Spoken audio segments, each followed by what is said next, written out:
आज जगन्नाथ रथ यात्रा है। इस वीडियो में हम प्राचीन जगन्नाथपुरी मंदिर के बारे में जानेंगे, उसकी कहानी के बारे में जानेंगे। तो अगर वीडियो पर नए आए हो तो चैनल को सब्सक्राइब कर वीडियो को लाइक कर दीजिए। पुरी को देश के चारों धामों में से एक माना जाता है। कई वर्ष पूर्व नीलांचल पर्वत पर भगवान नीलमाधव यानी जगन्नाथ निवास करते थे।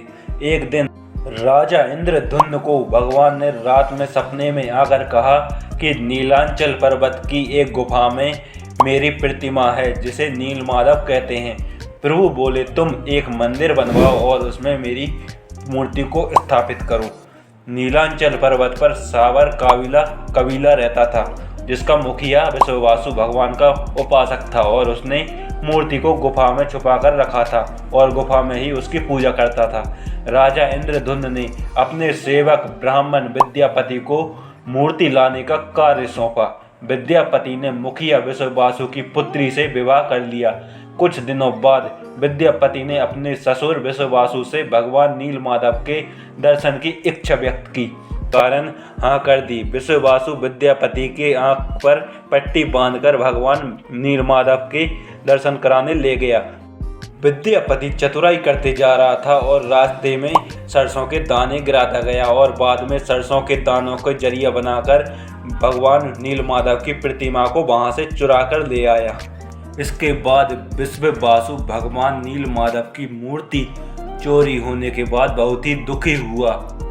अपने भक्त के दुख को देखकर भगवान भी दुखी हुए और गुफा में वापस लौट गए। माधव ने राजा इंद्रधुम्न से यह वादा किया कि अगर वह उनका विशाल मंदिर बनवाएगा तो वे लौट के वापस जरूर आएंगे। विशाल मंदिर का निर्माण करवाया और भगवान विष्णु से वापस आने की प्रार्थना की। ऐसा टुकड़ा समुद्र में तैरकर पुरी आ गया है, इससे तुम मेरी मूर्ति बनवाओ। राजा के सैनिकों ने उस टुकड़े को ढूंढ लिया, लेकिन वो सब मिलकर उस टुकड़े को उठा नहीं पाए।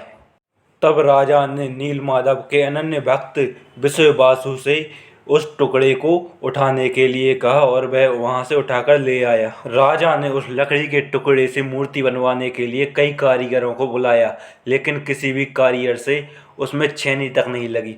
फिर भगवान विश्वकर्मा एक बुजुर्ग का रूप धारण करके वहां पर भगवान की मूर्ति बनाने की इच्छा जताई और एक शर्त रखी कि 21 दिनों में वह मूर्ति बनाएंगे और तब तक कोई भी मूर्ति को नहीं देख सकता। राजा की रानी ने जब वहां पर देखा तो वहां से कोई भी आवाज़ नहीं आ रही थी। उसने सोचा कि वह बुजुर्ग आदमी मर गया है। उसने यह खबर राजा तक पहुंचाई और राजा बहुत चिंतित हुआ। उसने शर्त की परवाह न करते हुए दरवाजे खोल दिए और वहां देखा तो कोई भी आदमी वहां पर नहीं है और वहां पर 3 मूर्तियां हैं, जिसमें से 2 मूर्तियों के छोटे छोटे हाथ हैं और पैर नहीं हैं और सुभद्रा जी के तो हाथ पैर कुछ भी नहीं है। भगवान जगन्नाथ ने राजा के स्वप्न में आकर उनसे कहा कि अब वह कष्ट की मूर्ति के रूप में ही लोगों को दर्शन दिया करेंगे। राजा ने भगवान जगन्नाथ की इच्छा मानकर उन मूर्तियों को मंदिर में स्थापित करवाया और तभी से ये मूर्तियां भगवान जगन्नाथ और उनके भाई बहन के रूप में भक्तों को दर्शन देने के लिए आते हैं और ये रथ यात्रा तभी से शुरू हुई है।